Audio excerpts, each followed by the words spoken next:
That was very bracing. Thank you. I forgot what you asked me. I don't know, it doesn't matter. Whatever it was, you answered it. The only thing I disagree with is the claim that we're not going to win. Okay? And let me just tell you why. I know it's a long shot. I know it's extremely unlikely. But it's not impossible. I mean, who would have thought the Soviet Union was going to collapse? Right? Well, okay. Only me. So it came as a surprise to many people, including the people in the CIA, who, by the way, have an apartment in Washington Square Village now. Did you know this? They live in 9K down the hall from Chen Guangcheng. You know, our dissident, who came here because he was looking for peace and quiet. No, I'm serious. You know this? They put him in 9B. Or no, 9D, okay? He's overlooking Cole's gym, which next year is going to come under the wrecking ball. So this guy whose hearing is very acute, right, is going to be in for a surprise. Because they have not told him that they're going to start demolishing the building across the street next year. They haven't told this guy. They don't tell anybody this.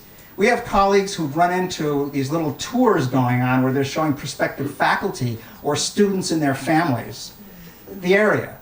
Like there was a nice young, as it happens, Chinese couple. Guy's going to go into one of the science departments. He was being squired around the neighborhood. And one of our colleagues ran into them.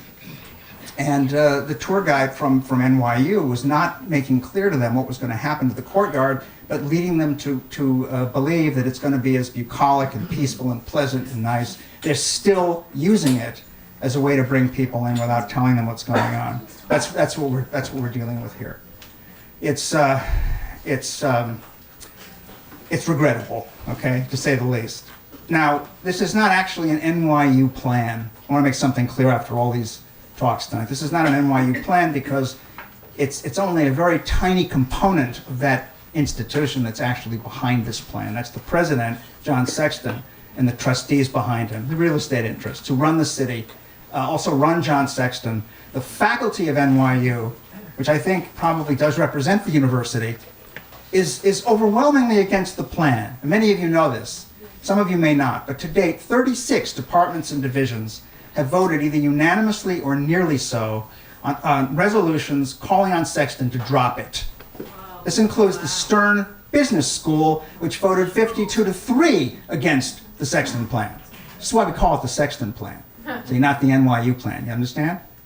52-3 against the plan. The economics department voted unanimously against the plan. And the reason why one of the reasons why they voted against it is financially risky. It is dubious. Nobody believes they can actually afford it. See? We've heard a great deal tonight. I mean, beautiful stuff. I edited the book, so I know, I appreciate it. Beautiful, beautiful stuff about how this heartless corporate institution is going to grind out everything that's exquisite and unique, and anomalous about the village, and that's all true. But don't fall for the assumption that this means that heartless institution is going to do well out of this, because there's no evidence that they will. You know? This is an institution with a very, very small endowment, somewhere between $2.2 and $2.8 billion. You know, it's a fraction of the endowment of Harvard or Yale. They have a very small endowment. They've been cutting costs ruthlessly for years. Just last week, they cut back on infirmary care for graduate students. Okay? They've been slashing benefits, cutting down financial aid, freezing salaries, and we're supposed to believe they can pony up $6 billion to pay for these buildings that nobody wants, right? And they're buying stuff all over the city, right? All over the place, just hemorrhaging millions and millions of dollars. Where's it coming from? How are they going to pay for it? Is this some kind of a Ponzi scheme? Their debt service has been climbing for the last several years. What's going on? We don't know, because they won't show anybody their business plan. Who has asked? The community board has asked. The faculty senate has asked. The media has asked. They won't show it to anybody. Doesn't that strike you as a little bit suspicious? Okay? So, you know, one of the reasons why the faculty is opposed to the plan is that it's clearly possible that it could bankrupt NYU. Then we're going to have a big, big problem on our hands. So is all the city of New York, because this is an institution with over 16,000 employees. Then there's its academic impact. I promise you this. If this plan proceeds and it Bye-bye, Billy. If this plan proceeds in any way that makes the faculty too miserable to live there and raise their children there, dozens of us are going to leave. People are already sending out feelers to other schools. Why would they stay? They'll want to go to some place that wouldn't house their faculty on a construction site. That's normal, right? Rational. So those people leave. Meanwhile, there's no place to house a lot of these new hires because nobody who's told the truth about it is going to want to live in those buildings, right? If somebody can get to them who knows this is going to happen. That means fewer gifted college seniors are going to apply to graduate school at NYU.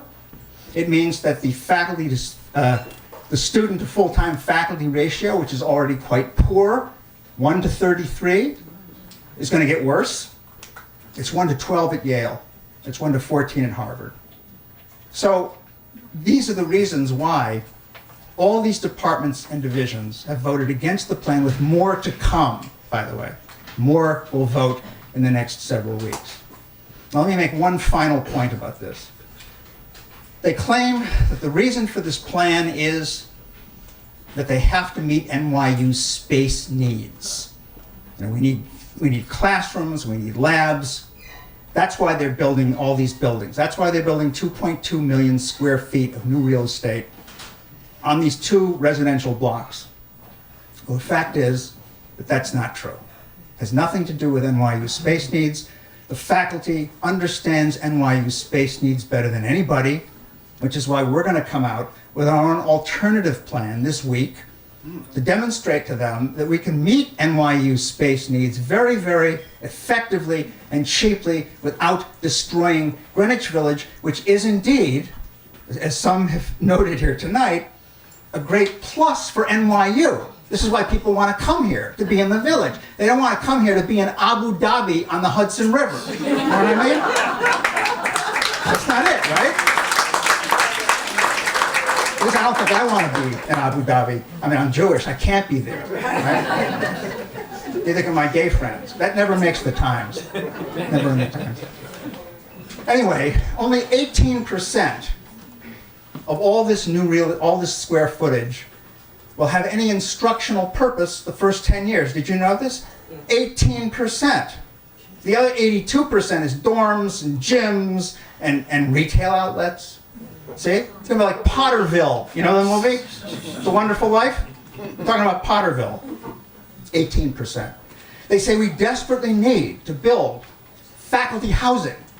So one of the components of the Zipper building, the 7-building behemoth, is a building with 90 units in it for faculty. Okay, we who live in Washington Square Village know of 67 apartments there alone, and another 30 in Silver Towers alone across the street that have been standing empty for years. That's 97 apartments. Maybe they could just house people in those instead of building. Why are they standing empty? One went to Chen Guangcheng, one went to the CIA. They were actually 69, now they're 67. They don't need it, they don't need it, see? Also, we have very few Friday classes at NYU. Almost none. Did you know this?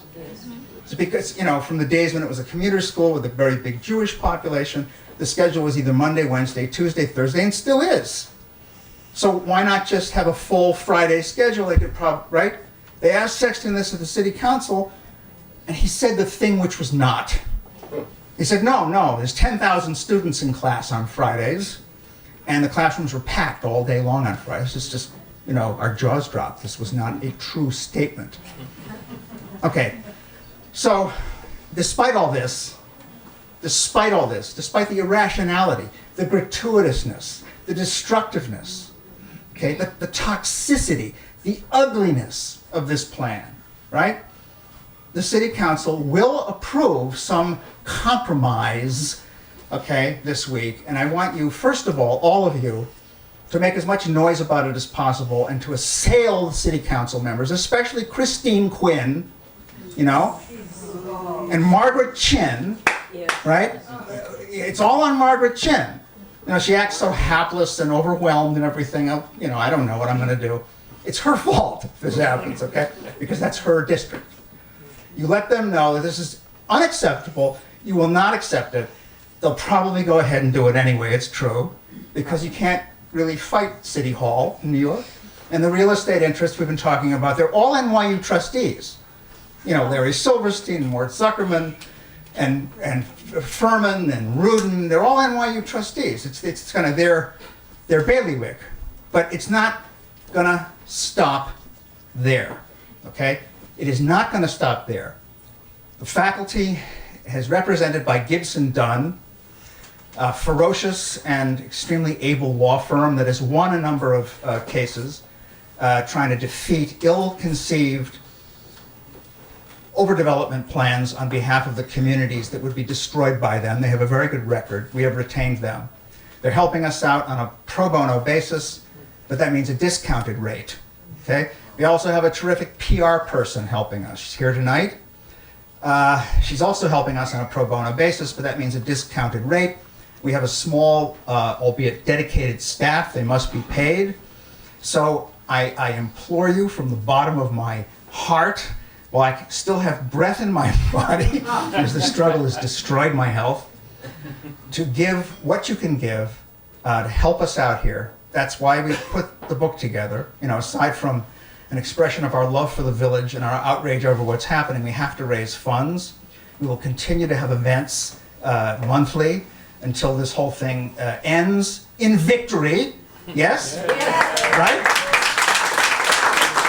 And a victory, listen, this is a victory not just for the village, not just for us, because, you know, I like to think in my more grandiose moments that this could be the beginning of a real movement, okay? Because what's happening here is happening all over the city, as we know. It's happening in Atlantic Yards, all over Brooklyn, Chelsea, Soho, Harlem, you name it, Queens.